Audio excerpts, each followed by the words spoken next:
Здраво, дечки! Еве не повторно на часот по математика, но сега продолжуваме со една нова тема, каде што ќе ги учиме мерките, а денеска на часот по математика ќе имаме за мерките за должина, односно мерењето на должина во сантиметри. Ајде да видиме што значи мерењето на должина, што е поимот должина и кои се мерните единици. Мерењето на должината се однесува на мерење на најдолгата димензија на еден предмет, односно мерење на некој предмет од неговиот почеток до неговиот крај, односно од една точка до друга или од едната страна до другата. Например, сечеме жица и велиме дека сме исекле известна должина која изнесува 50 см од почетокот до крајот на жицата. Зборот должина се користи за да ни објасни колку е долг некој предмет. Например, должина на молив, должина на тетратка, должина на конец и така натаму. Исто така поимот должина, со поимот должина мериме и одредено растојание, односно го користиме кога сакаме да измериме одредено растојание. Например, мерење на растојанието од дома до продавница, мерење на растојанието од дома до училиште, мерење на растојание од еден град до друг и така натаму. Единица мерка за мерење на должина е метар, но денеска ќе се потсетиме како се мери во сантиметри и ќе имате некои практични задачи за мерење на должина во сантиметри.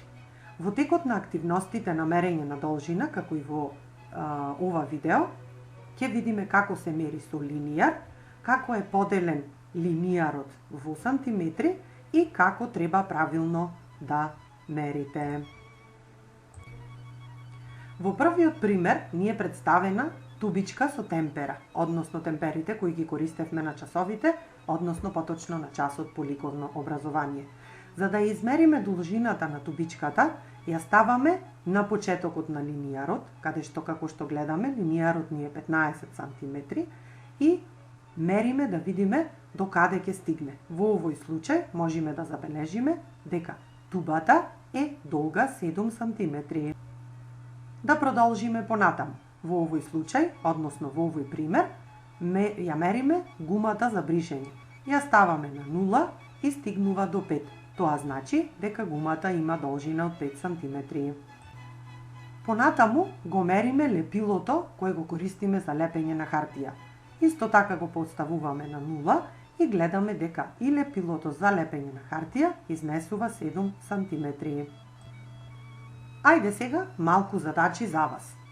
Она што треба да направите е да земите линијар и метро и да ги решите задачите по математика на страна 90 во учебникот по математика. А втората задача е да измерите должина на вашата омилена книга, како и должината на чантето за моливи со помош на линијар и мерките кои ќе ги добиете да ги запишете во вашата тетрадка. Браво, дечки! Продолжете со работа, се гледаме на наредниот час.